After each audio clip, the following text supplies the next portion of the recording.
Well, hello, and good to see you again. I'm Skippysimon. Don't these are not my real eyes. These are prescription. Um, I was just talking Yinzer, okay, and people were like, "What are you talking about? What the hell is Yinzer?" Well, I'm from a little town called Pittsburgh, Pennsylvania. You may have heard of us. We have a couple sports teams, I heard. I'm not into sports. I don't know. I don't know. Maybe there's like a couple sports teams there. I don't pay much attention to that gay shit. But I'm from Pittsburgh, and I like the colloquialism, the accent that Pittsburgh has. You know what? Let me take that back. I fucking love Yinzer. Okay? Now, for those of you who don't know what Yinzer is, apparently what it is, it's a hybrid of a Scottish American dialect, which I don't understand how they got that, considering I've never met one Scottish person. I mean, the only Scottish restaurant that we had close to us was this place called McDonald's. I don't know if you've ever heard of it. But what it is there's this word that defines the entire genre, like the whole. It's the word that defines the entire accent, and it's yinz. Yinz. Yinz. Hold on, let me. I forgot I had my friend gave me this as a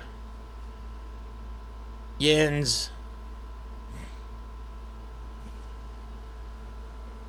Now, that is supposed to be from a Scottish dialect. It's supposed to mean you ones. Hey, you ones over there. And then it turned into Ewans. And then Yins. And then it just. A whole dialect ensued. And I think it's fascinating. My old girlfriend had a really thick Yinzer accent. And it would come out when her and I would have sex, which I found hysterical. Because the Yinzer accent kind of sounds like an Australian person with mental retardation, if that makes sense. I just remember my old girlfriend, we'd be having sex, she, oh my god, oh my god, oh my god, oh my god, oh my god, oh my god, and I would just be dying. It was so damn funny. But there's so many like words in the Yinzer vocabulary. I remember one time I was with my old girlfriend and it was cold out.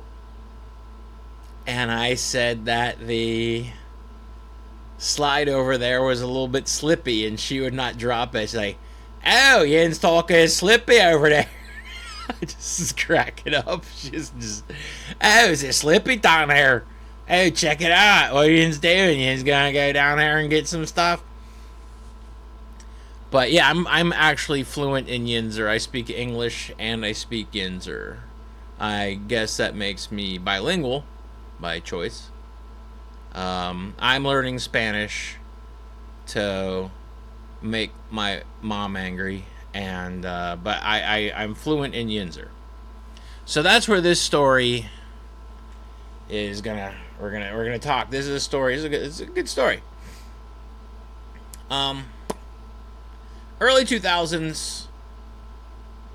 They didn't have too many legal dispensaries. They had one down on Santa Monica Boulevard. Getting your medical paperwork was damn near impossible.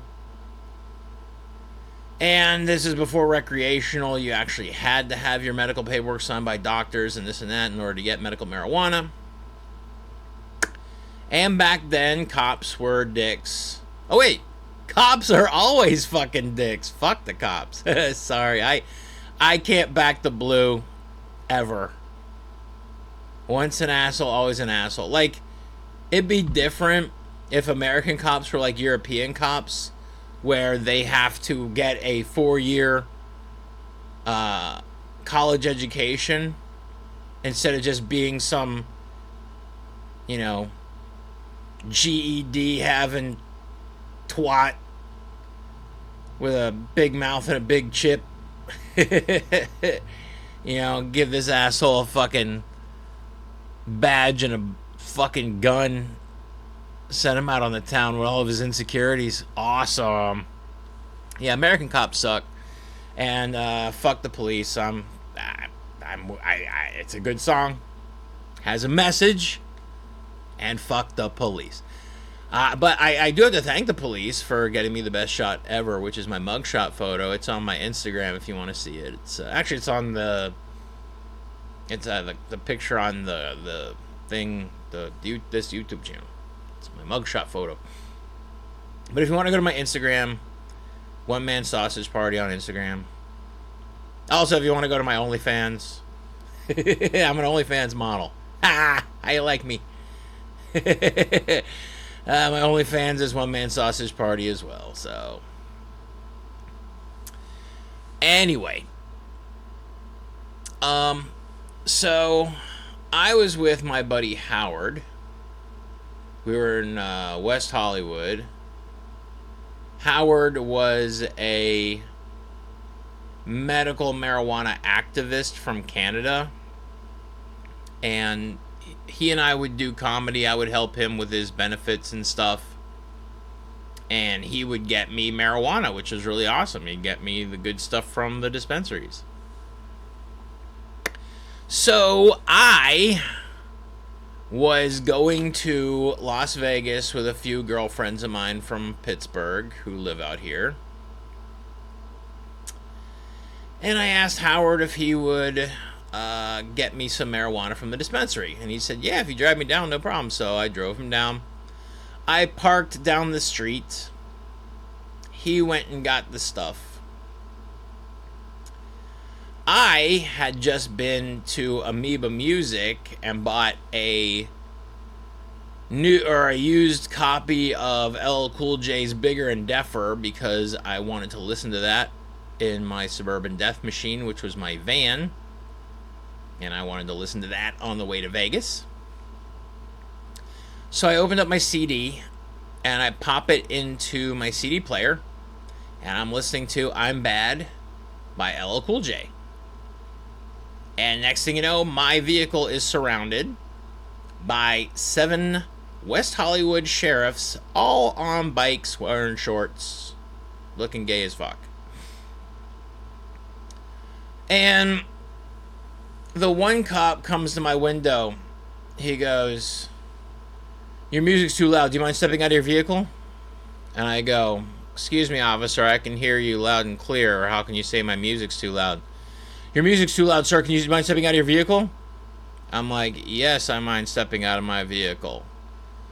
Do you mind turning off your vehicle and stepping out of your vehicle, sir? These guys were blocking my van, okay? I had 7 dudes on bikes surrounding my vehicle. So like, there's no way getting out of this. So I open up the door, and immediately this fucking, and pardon my French, but I can't think of a better word for a cop than faggot. So I repurposed it. So this faggot cop puts me in handcuffs and has me on my knees on the scalding hot blacktop. They search my vehicle without a warrant because they're a bunch of asshole fucking cops. And the one cop opens up the back of my vehicle and he yells, "We found a gun." And I yell, "You planted it, you asshole." But he was right. They did find a gun. It was, I had this little video game device that had a little, like, light gun with it so that I could play Hogan's Alley and Duck Hunt when I was on tour doing stand-up. These asshole fucking cops go through my vehicle and they find a tiny little stamp bag with just a little, like not even a bowl full of marijuana, stuffed in between the seats from one of my friends or something, because I never had marijuana all the way in the back of my van. I mean, I smoke it up front. So the cop was like, oh, look what we had here. And I was like, wow, biggest drug bust in California history, huh? Just making fun of them, because these asshole cops are just being asshole fucking cops. And so they decided to write me a citation that I had to go to court and fight. Howard saw the whole thing go down, and he comes up to me afterwards and he goes, are you okay? And I'm like, yeah. I go, did you get my weed? He's like, yeah. And I'm like, then that's all I need. Anyway, I went to Vegas with my 2 girlfriends and we got high and drunk and it was a blast. And my one friend ended up puking all over herself. That was funny. But anyway, so I had to come back to California and deal with this bullshit fucking citation. And I had to go to this courthouse over near Beverly Hills. I didn't have a lawyer, but for $25 I got the most awesome district attorney. He was like, dude, don't worry about it. You're going to get off on, they're not going to fucking do anything. Don't worry about it. You're going to be fine. Don't worry about it. He was absolutely right. He was absolutely correct. He was awesome. Best $25 I ever spent. I go into the courtroom, and the judge she is this really, she was this like really stern woman. And she goes, okay, you're in here for blah, blah, blah, blah, blah, blah, blah, blah, blah, blah. And she goes, listen, how's this sound? I see from your driver's license that you are from Pittsburgh, Pennsylvania. And I said, yes, Your Honor, I'm from Pittsburgh, Pennsylvania, because back then I still had my Pittsburgh driver's license. She goes, I'm from Pittsburgh, too. I go, well, isn't that something? She goes, how's this sound? I won't give you any fine. I'll just have you go to 6 Marijuana Anonymous meetings if you kick me some Yinzer. I was blown away by the request. So I said to her, so what Yinz want me to say? Yinz want to go down D's in the south side, maybe go get a couple pounders. Yinz want to go down Permane Brothers, get a couple sandwiches. Yinz want to go watch the Stillers on the television and that. What Yinz want to do? Huh? And she goes, that's some good Yinzer. And she reduced my sentence. I didn't have to pay any fines. And I went to 6 Marijuana Anonymous meetings, and those were absolutely hysterical. The first 2 I went to were at the Gay and Lesbian Center in West Hollywood. And honestly, that was, I don't know if they were having a meeting or a seance, because they would turn off the lights and light candles, and everybody would start crying about their woes. And everybody would go around, so why are you here today? And they'd give their reasoning and what have you. And to be quite honest, for the most part, none of them had a problem with marijuana. They all had problems with crystal meth and cocaine and heroin. I remember they got around to me, and they were like, so, why are you here? And I go, because the court put me here. And they were like, you don't have a problem with marijuana? And I'm like, no, the court does. Because I don't have a problem. I mean, I'm a marijuana addict. I'll tell you that much. But I use it for pain. Because I have arthritis, sciatic nerve pinch. Dude, I didn't smoke weed for 6 months. I started walking around like a 90-year-old man. I started smoking marijuana again. I started walking around like a 70-year-old man. It was way better. So that's why I'm sticking. I only do vapor pens now because I'm no longer. Smoke is bad. Smoke hurts my lungs. I'm just doing vapes from now on. But yeah, so I went to 2 of those meetings I went to at the Gay and Lesbian Center, and then the last 4, I thought it was funny. They had an all-men meeting at this place right off the 405 in Culver City, Santa Monica, at a place called the Stoner Center. And I'm like, what a more perfect place to have a Marijuana Anonymous meeting than at a place called the Stoner Center. So I would go to the Stoner Center, and the meeting was just like the one over in West Hollywood, except less gay and the lights were on. But everybody there just wanted coffee and cigarettes and an excuse to, use legal drugs, which is coffee and cigarettes. But nobody there had a problem with marijuana, just like the other meeting. Everybody had a problem with cocaine, heroin, crystal meth, all the hard shit. I want to say one thing. Of all the things that I could be addicted to, holy shit, am I happy it's marijuana. My God, I could have been an alcoholic. I could have been a heroin addict. I could have been a meth head. Could have been a coke head, a crack head. But you know what I am? I'm happy. I enjoy marijuana. It makes me happy. It also makes me pain free. Matter of fact, I'm going to go. Oh, it's over there. I'll go. You know what? Enough about this. Alright. Yinz, go have a good time without me. I'm going to go smoke some marijuana and go do some stuff. Maybe look at naked girls on the internets and that.